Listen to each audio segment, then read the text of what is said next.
RDC, Kagame commence à retirer ses troupes, la fin du RPF. Approche sous pression américaine. Sous la pression écrasante des États-Unis et face à l'échec militaire et diplomatique de son aventure en RDC, Paul Kagame aurait discrètement commencé à retirer ses troupes du Congo.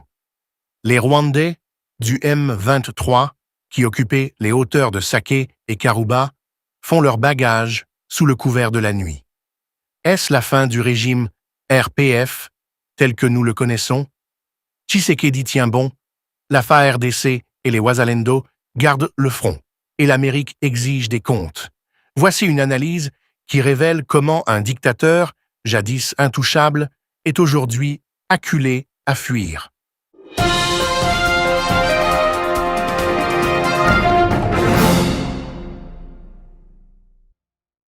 Le vent a tourné pour Paul Kagame. L'homme qui a longtemps prétendu contrôler les événements dans la région des Grands Lacs africains se trouve désormais acculé, piégé dans une guerre qu'il a lui-même déclenchée, mais qu'il ne maîtrise plus. Depuis les hauteurs de Sake et Karuba, dans l'est de la RDC, plusieurs sources locales crédibles confirment que les éléments du M23, bras armés du régime de Kigali, commencent à plier bagages. Les soldats rwandais, déguisés en rebelles congolais, seraient en train de quitter le territoire congolais dans la peur et la précipitation. Ils rentrent, disent certains habitants, avec tous leurs effets personnels, comme des fuyards désillusionnés. Cette fuite nocturne n'est pas anodine. Elle est le signe évident que la partie est terminée. Ce retrait n'est pas le fruit d'un élan pacifique. Il est forcé, il est stratégique, il est dicté par la crainte d'un effondrement brutal. Sous la pression croissante de la diplomatie américaine, menée par l'administration Trump, Paul Kagame n'a désormais qu'un seul choix, se retirer ou risquer de tout perdre. Car cette fois, la donne a changé. Les jeux d'équilibristes, les manipulations diplomatiques, les campagnes de désinformation ne suffisent plus. Washington ne se contente plus de dénoncer. Il agit. Les sanctions sont en préparation, les dossiers judiciaires s'accumulent et les entreprises de sécurité américaines s'activent pour sécuriser l'espace congolais. L'étau se resserre autour du dictateur rwandais. Ce que beaucoup croyaient impossible devient réalité. L'homme qui, pendant des décennies, a exploité l'instabilité de l'Est congolais pour alimenter un système de prédation bien huilé, est désormais confronté à une riposte internationale coordonnée. Le régime de Paul Kagame, bâti sur la peur, la propagande et les richesses volées du Congo, tremble. Et au centre de cette tempête, un homme tient bon, Félix Tshisekedi. Depuis son arrivée au pouvoir, le président congolais a rompu avec l'ère des compromissions. Il a restauré la dignité d'un État longtemps affaibli par l'ingérence étrangère et la trahison interne. Soutenu par une armée en pleine transformation, la FARDC et des groupes patriotiques de défense comme les Wazalendo, Tshisekedi a lancé un message clair à Kagame. Le Congo n'est plus une proie facile, et ce message a porté ses fruits. La communauté internationale, longtemps silencieuse ou complice, commence à changer de ton. L'administration Trump, en particulier, ne cache plus sa volonté de voir le régime RPF de Kagame répondre de ses crimes. Ce changement d'attitude s'est illustré par des propos sans équivoque. Les troupes rwandaises doivent se retirer immédiatement et les responsables de la guerre doivent être traduits en justice. Pour Kagame, cela signifie un double péril, la fin de sa mainmise sur les minerais congolais et le spectre d'une inculpation internationale. Car il ne faut pas se méprendre, la guerre menée par Kagame en RDC n'a jamais été motivée par des préoccupations de sécurité. L'argument du FDLR, brandi à chaque occasion, ne trompe plus personne. Il s'agissait d'un prétexte, d'un écran de fumée pour justifier une agression armée. L'objectif réel a toujours été le pillage des ressources, le contrôle géostratégique de l'Est congolais et la survie économique de son régime. Sans les minerais de la RDC, le Rwanda de Kagame n'est qu'un château de cartes. Les États-Unis l'ont compris. Le verrouillage de la chaîne de contrebande commence. Des entreprises comme Academy, ex-Blackwater et DynCorp ont été mobilisées pour soutenir le gouvernement congolais dans la sécurisation de ses richesses. Cette décision américaine n'est pas anodine. Elle marque la fin d'une ère, celle où Kagame pouvait jongler avec les alliances, séduire des capitales occidentales et manipuler l'opinion mondiale avec une image de visionnaire africain. Cette image est aujourd'hui en lambeaux. Les ONG, les journalistes, les experts dénoncent avec insistance les crimes de guerre, les atteintes aux droits humains, les assassinats politiques et les montages frauduleux mis en place par son régime. Le masque est tombé. Et ce sont les familles rwandaises elles-mêmes qui commencent à poser des questions. Combien de fils ont péri dans cette guerre inutile? Combien de mères pleurent des soldats envoyés au massacre dans les montagnes congolaises pour un combat qui n'était pas le leur? Kagame peut-il regarder son peuple en face et lui dire pourquoi tant de jeunes Rwandais sont morts pour satisfaire ses ambitions personnelles? La question mérite d'être posée. La stratégie de fuite adoptée par Kagame trahit sa panique. Il sait que le maintien de ses troupes sur le sol congolais ne fera qu'aggraver son isolement.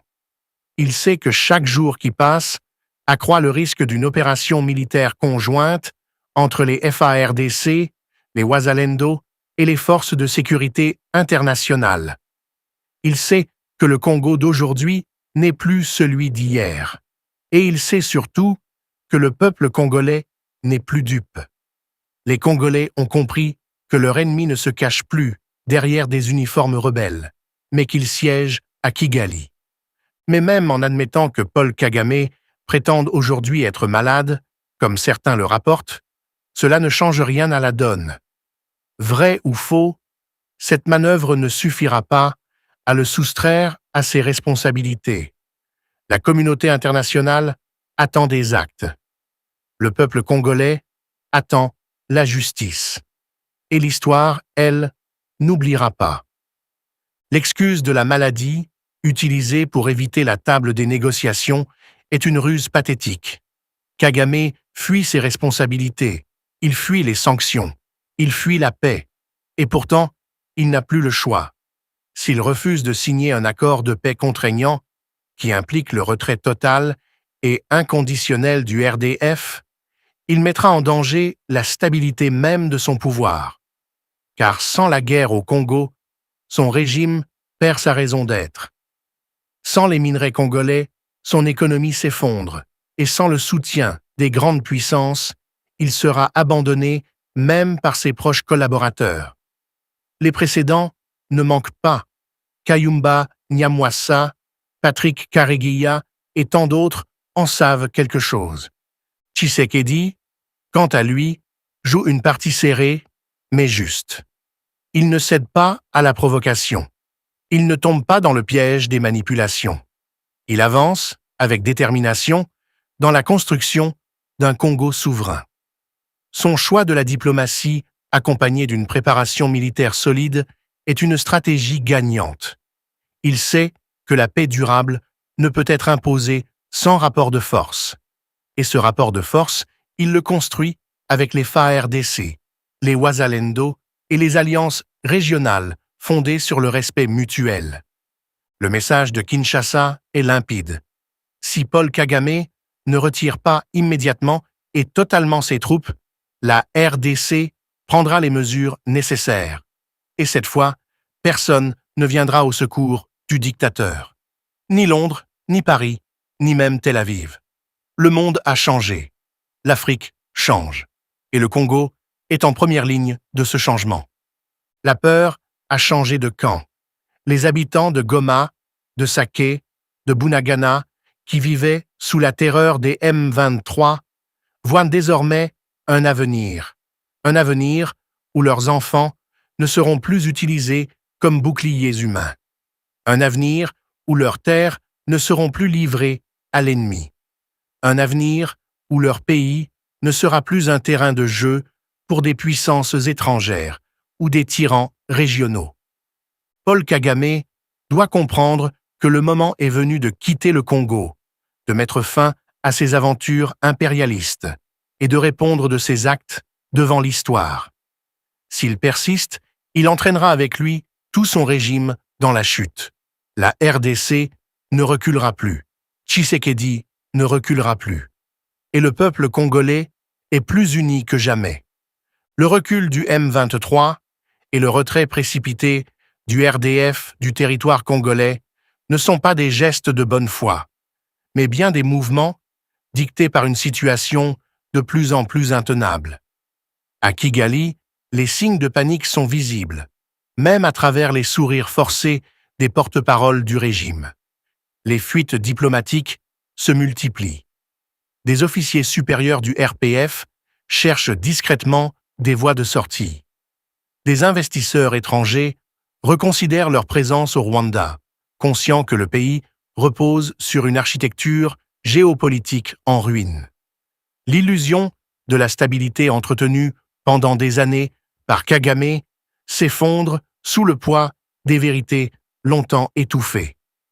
Les révélations de plus en plus nombreuses sur les crimes de guerre commis par le RDF en RDC sont un autre facteur clé dans la chute de Kagame.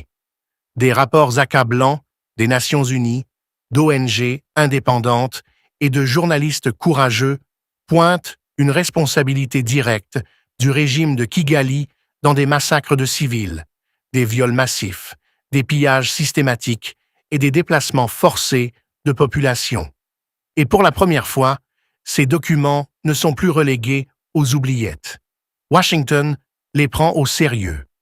Les discussions au Conseil de sécurité évoluent. La perspective de poursuites internationales contre Kagame et ses généraux n'est plus une fiction. Elle est désormais envisagée avec détermination. Et il ne s'agit pas seulement de sanctions diplomatiques. Il s'agit de justice, de réparation pour les millions de Congolais qui ont souffert des guerres injustes déclenchées depuis Kigali avec la complicité, hier encore, de figures comme Joseph Kabila. Ce dernier, jadis présenté comme président légitime, a trahi la RDC en pactisant avec le régime rwandais pour maintenir son pouvoir. Les liens obscurs entre Kabila et Kagame ont permis à ce dernier d'infiltrer toutes les sphères stratégiques congolaises, armée, économie, renseignement, diplomatie. Mais cette époque touche à sa fin. Tshisekedi l'a compris. Il a engagé une réforme profonde de l'armée. Il a purgé les réseaux de trahison. Il a redonné à la diplomatie congolaise sa souveraineté. Et les résultats sont là. Le Congo est redevenu un acteur central sur la scène africaine et internationale. En renforçant ses liens avec les pays souverainistes comme le Burundi, en consolidant l'AES avec le Mali et le Burkina Faso, en développant des relations stratégiques avec la Russie, la Chine et même les États-Unis, Tshisekedi construit un rempart solide contre l'ingérence néocoloniale incarnée par Kagame. Le président congolais a compris que l'indépendance réelle ne se décrète pas. Elle se bâtit, pas à pas, avec une vision claire et un courage inébranlable. Dans ce nouveau contexte, Kagame est désormais vu comme l'obstacle principal à la paix dans la région. Même ses alliés de circonstance, comme Yoweri Museveni, commencent à prendre leur distance. Les tensions croissantes entre l'Ouganda et le Rwanda, exacerbées par la question de l'exploitation des minerais congolais, montrent que l'ère des alliances mafieuses touche à sa fin. Kagame est isolé. Et ce n'est pas seulement sa diplomatie qui vacille, c'est son propre pouvoir à Kigali. La colère monte au sein de la population rwandaise, fatiguée de voir ses enfants mourir pour une guerre qui ne leur appartient pas. Les critiques internes se font entendre malgré la répression. Des membres du FPR se taisent mais n'adhèrent plus. Les fractures s'élargissent. C'est là le véritable danger pour Paul Kagame. Car s'il refuse de retirer totalement ses troupes du Congo, non seulement il sera confronté à une offensive militaire renforcée par l'appui technique américain, mais il risque aussi l'explosion sociale à l'intérieur même du Rwanda. Le mythe de l'homme fort s'évanouit, et les Rwandais se demandent de plus en plus si leur avenir ne se trouve pas dans une transition politique vers un nouveau leadership. Un leadership qui rompt avec la guerre et les mensonges. Un leadership qui choisit enfin la paix, la vérité et la coopération régionale. Le retour en catimini des troupes rwandaises ne changera pas cette réalité. Il ne fera qu'accélérer le processus de chute. En effet, en retirant ses soldats sans déclaration officielle, Kagame tente de sauver la face, de gagner du temps. Mais c'est une stratégie vouée à l'échec. Le monde observe, et l'administration Trump, plus que jamais, décidée à en finir avec les régimes prédateurs en Afrique, a fixé des lignes rouges claires. Pas de paix sans vérité, pas de sécurité sans justice, pas de coopération sans retrait complet du RDF. Et ce message est désormais compris à Kinshasa, à New York, à Genève, à Moscou, à Pékin, à Tel Aviv. Le monde entier a ouvert les yeux. La guerre de Kagame est terminée. Pas par une victoire militaire, mais par l'échec stratégique total de ses objectifs. Il n'a pas réussi à renverser Tshisekedi. Il n'a pas réussi à maintenir l'illusion de ses justifications. Il n'a pas réussi à masquer les crimes de ses hommes. Il n'a pas réussi à résister à la montée en puissance d'une FARDC modernisée, renforcée, appuyée par le peuple et par les partenaires internationaux. Et surtout, il n'a pas réussi à tuer la volonté de liberté du peuple congolais. Aujourd'hui, ce peuple debout regarde vers l'avenir. Il regarde vers une paix durable, construite sur la justice, la mémoire et la souveraineté. Il ne veut plus jamais revivre l'humiliation d'un territoire violé par une armée étrangère sous silence complice. Il ne veut plus jamais voir ses richesses financer des régimes qui n'ont rien à lui offrir. Il ne veut plus jamais être spectateur de son propre destin. Le Congo est en marche.